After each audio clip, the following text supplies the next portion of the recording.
Hi, this is Amélie, and this is the third week of my program Speak and Live Your Legacy, a 3-month journey where I want us to explore into depth how we do not only leave a legacy behind, but we live it today in full awareness and in our full power.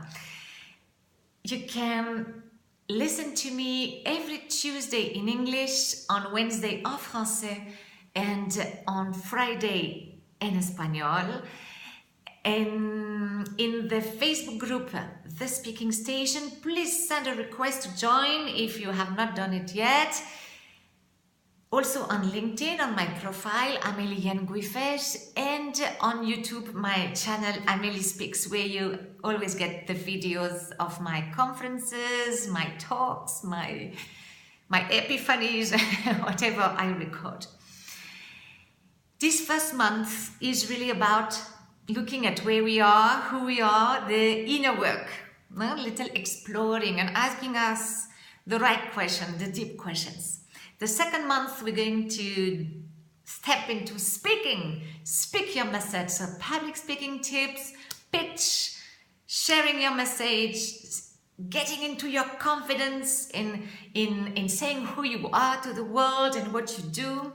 And the third month will be very much into living your legacy. How do you shape your social responsibility program for your company? How do you make your personal strategy? How do you just live your legacy in your projects, in how you are?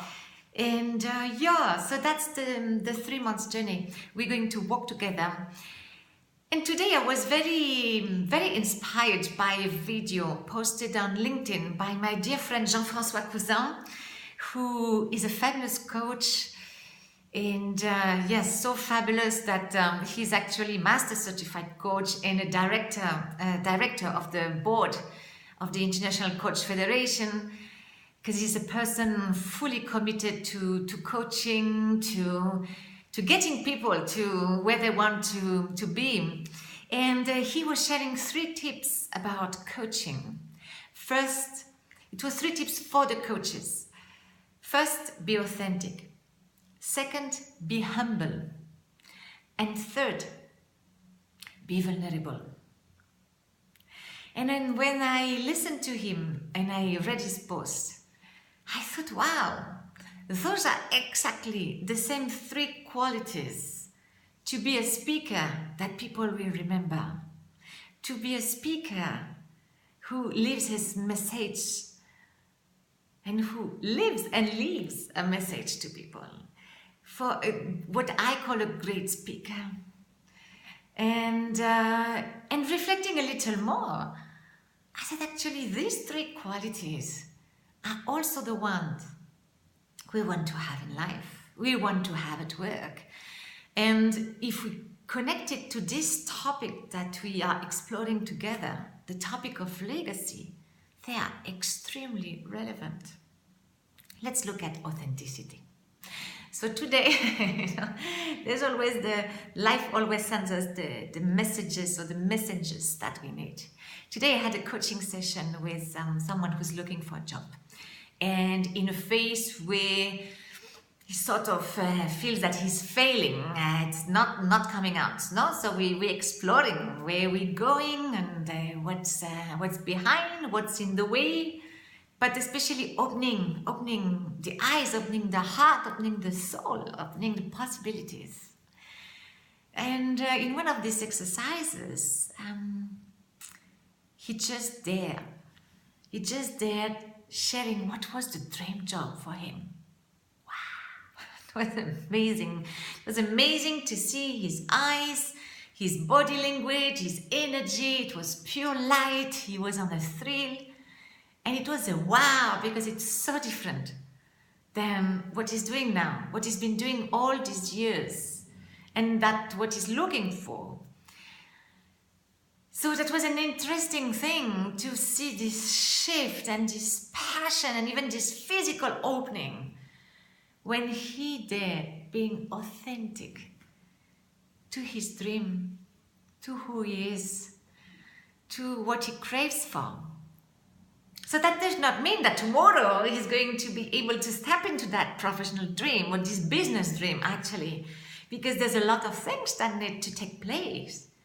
But from this place, we started shaping the action plan and looking at what are the resources and existing resources, this resourcefulness, and then what are the required resources, what are the training he needs to take, what is the money he needs to put aside, wow, a whole world started to open when you're just there to be authentic.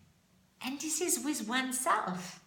So can you imagine, and I'm sure you have experienced, when we step into our authenticity with others, the magic that happens. Second point, be humble.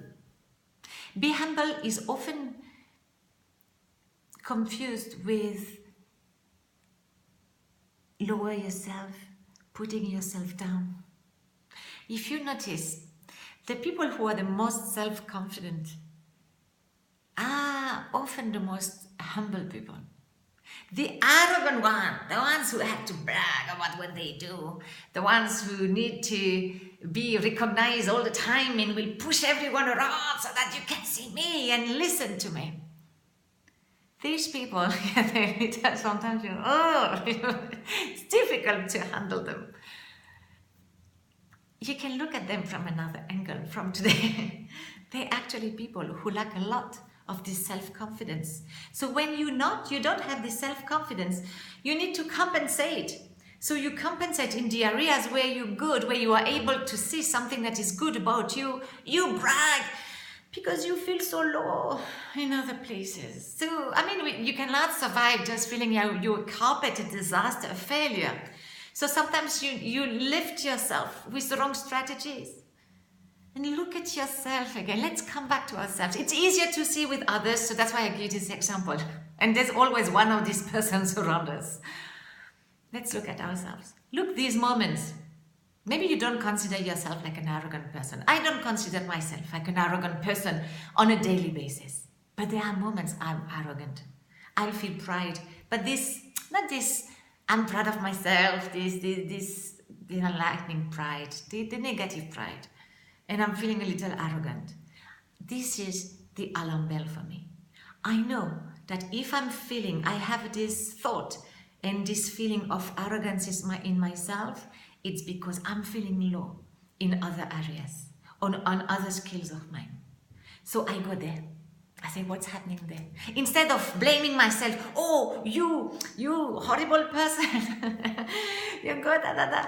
No, it's okay. Nobody ever grew out of blame. So let's go in this area where you're not feeling that confident, where you need to uplift yourself. And it's amazing when you uplift yourself, things get balanced again. You don't need to whip yourself. You need to be aware and you need to have this willingness to shift energy and to shift relationship. But it balances automatically. So when you bring this humbleness also, you give the space to others to interact with you, to become. The third step, be vulnerable. And this is, I would say, I would not say it's challenging, but this is something sometimes we forget. Because also vulnerable sometimes is confused with being weak.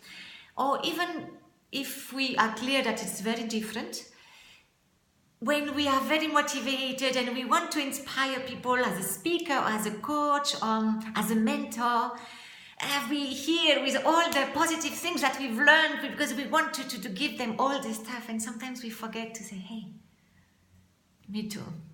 I'm there. I've been there. I know.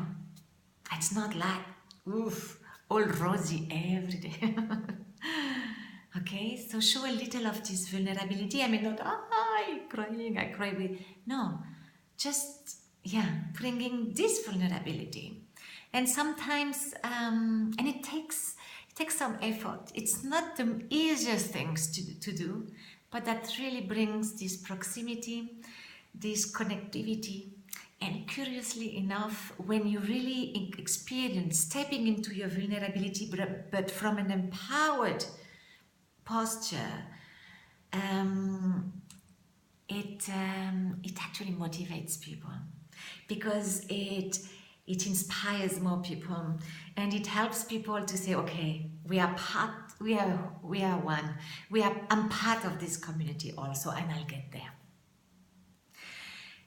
So look at your legacy, the one you're experiencing today, the one you want to shape, or even just your life now today from this point of view.